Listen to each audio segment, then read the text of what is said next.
बच्चों welcome to the modern NCERT solution. तो आज हम कक्षा 8 का बसंत जिसका चैप्टर 5 है क्या निराश हुआ जाए, इसका क्वेश्चन आंसर इस वीडियो में करने वाले हैं। तो सबसे पहले इसका शब्दार्थ देखते हैं। इसमें मात्र 5 शब्दार्थ दिया गया है। मैंने इस चैप्टर से बहुत सारे शब्दार्थ को एकत्रित किया है। तो चलिए सबसे पहले इसका शब्दार्थ देख लेते हैं।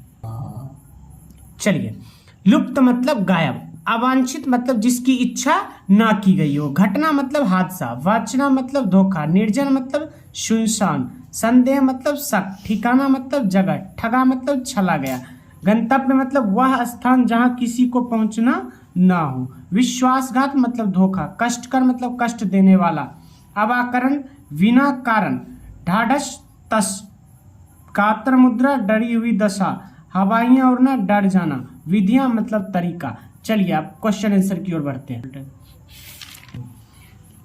आपके विचार से लेखक ने स्वीकार किया है कि लोगों ने उन्हें भी धोखा दिया है, फिर भी वह निराश नहीं है। आपके विचार से इस बात का क्या कारण हो सकता है? यानी कि आचार्य हजारी प्रसाद द्विवेदी को कई बार धोखा भी मिला है, कई बार निराश भी हुए हैं। लेकिन चलिए क्वेश्चन आंसर देखते हैं। लेखक ने स्वीकार किया है कि लोगों ने उन्हें भी धोखा दिया, फिर भी वह निराश नहीं है, क्योंकि लेखक का मानना यह है कि अगर वो इन धोखे को याद रखेंगे तो उसके लिए विश्वास करना कष्टकारी हो जाएगा। यानी कि लेखक को जो व्यक्ति धोखा दिया, अगर उस बात को वो देखते रहेंगे, सोचते रहेंगे, तो वो भी कभी अच्छा काम नहीं कर पाएंगे, उनको ये सब विश्वासघात लगेगा। चलिए नेक्स्ट क्वेश्चन। नेक्स्ट क्वेश्चन है, समाचार पत्रों, पत्रिकाओं और टेलीविजन पर आपने ऐसी अनेक घटना देखी सुनी होगी जिनमें लोगों ने बिना किसी लालच के दूसरे की सहायता की हो या ईमानदारी से काम किया हो। ऐसे समाचार तथा लेख एकत्रित करें और कम से कम 2 घटनाओं पर अपनी टिप्पणी लिखें। यानी कि मुफ्त में जो ईमानदारी दिखाई जाती है उसके बारे में दिखाना है। तो चलिए हमने 2 कहानी को एकत्रित किया है, देखते हैं। 2 दोस्त थे, राम और श्याम। श्याम बहुत गरीब था। उसने सोचा यहाँ गांव में ढंग का काम नहीं है, चलो शहर में काम करने चलते हैं, और अपनी पत्नी और बच्चे को लेकर शहर चल दिया। जाने से पहले अपने पत्नी के सारे गहने दोस्त राम को दिए। जब श्याम कुछ दिन के बाद श्याम जब बाहर शहर से आया तो राम ईमानदारी दिखाते हुए श्याम को गहना दे दिया। चलिए दूसरा कहानी देखते हैं। पास के गांव में जाने वाला मेहमान एक किसान के पास बैठकर पानी पीने लगा तथा देर तक बतियाने लगा। चलते समय उसका थैला जो रुपयों से भरा था वही छूट गया। किसान ने उसका रुपयों से भरा थैला लौटा दिया।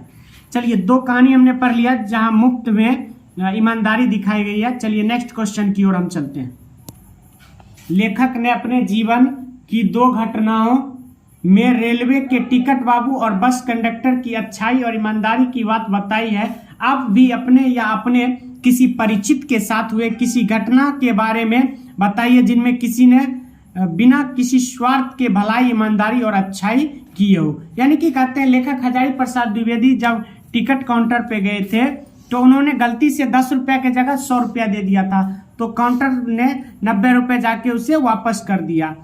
फिर कहता है कि बस खराब जब हो गई थी तो ईमानदारी दिखाते हुए बस कंडक्टर ने क्या किया कि दूसरा बस लाया और फिर उसके बच्चों के लिए भी दूध लेके आया। तो उसी प्रकार कहते हैं कि आप अपने साथ या अपने किसी परिचित के साथ हुए किसी घटना के बारे में बताइए जिनमें किसी ने बिना स्वार्थ के बताई, जिनमें से किसी स्वार्थ के भलाई, ईमानदारी और अच्छाई की हो। यानी कि मुफ्त में कोई भलाई और ईमानदारी करता हो। चलिए देखते हैं इसका आंसर।